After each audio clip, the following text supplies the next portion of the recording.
आज खूप मुसळधार पाऊस चालू होता. म्हटलं आज काहीतरी बनवावं गरमागरम चटपटीत.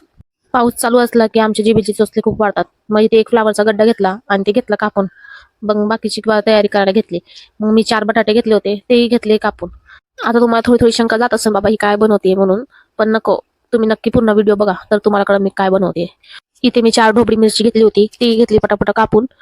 जर तुमच्या घरात हे अवेलेबल नसेल तर तुम्ही दुसऱ्या भाज्या पण घेऊ शकता याच्यामध्ये, कारण का भाज्यांचं काही नाही, भाज्या कोणची पण घेऊ शकतो आपण. मग इथे मी पुढे बीट घेतलं, त्या बिटाचं पूर्ण कातडं सोलून घेतलं होतं आणि कातडं सोलून त्याला पण कापून घेतलं मस्त. थोडेफार मटर पण घेतले होते, ते पण टाकले. मग अशी सगळी भाजी मिक्स केली आणि ती स्वच्छ धुवून घेतली आणि शिजायला टाकली. शिजून झाल्यानंतर चांगली मॅश करून घ्या त्याला. मॅश करून झाल्यावर एका कढईमध्ये तेल आणि बटरची खूप टाका आणि वरतून अद्रक लसूणची पेस्ट टाका. अद्रक लसूणची पेस्ट चांगली मस्त होऊ दे. इथे मी 4 कांदे घेतले होते, ते मशीनमध्ये चांगले बारीक करून घेतले होते आणि बारीक करून झाल्यानंतर ते या कांदा लसूण पेस्ट झाल्यानंतर हे कांदे टाकून घ्यायचे. कांदा मस्त लालसर होईपर्यंत परतून घ्यायचा. आता कांदा लालसर होईपर्यंत आपण थोड्याशा गप्पा मारू. तुमच्याकडे पण पाऊस चालू आहे का मला कमेंटमध्ये सांगा बरं का. आता मी इथे 3 टोमॅटो घेतले होते, ते मिक्सरमध्ये त्याची पेस्ट केलेली होती, ते टाकून दिले.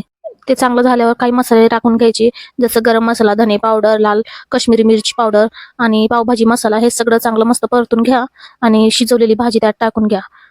मी ते तिखट घेतलेलं नाही जास्त, कारण का माझ्या नक्षला मी फिक्क थोडंफार ठेवतेच, त्याच्यामुळे आमच्या घरात पण जास्त तिखट खात नाहीत, म्हणून मी साधारणतः फिक्कच बनवत असते. जर तुम्हाला हवं असेल तर तुम्ही लाल तिखट मिरची पावडर टाकू शकता. आता तर तुम्हाला कळलंच असं मी काय बनवत आहे म्हणून. आता चवीनुसार मीठ टाका आणि चांगलं हलवून घ्या त्याला. आता गरजेनुसार पाणी टाका, जेवढं तुम्हाला हवं तेवढं, आणि मस्त शिजू द्या. मस्त शिजून झाल्यावर वरतून कोथिंबीर टाका. कोथिंबीर टाकल्यानंतर थोडे बटरचे खूप तुकडे तुकडे करून थोडेसे टाका. आता तुम्ही मग म्हणत असणार हे कोण टाकते मध्ये मध्ये, ते हे नक्षचे पप्पा होते, ते मला नेहमी हेल्प करतात. तुम्हाला मी मागच्या व्हिडिओमध्येच सांगितलं होतं, ते नेहमी मला मदत करतच असतात.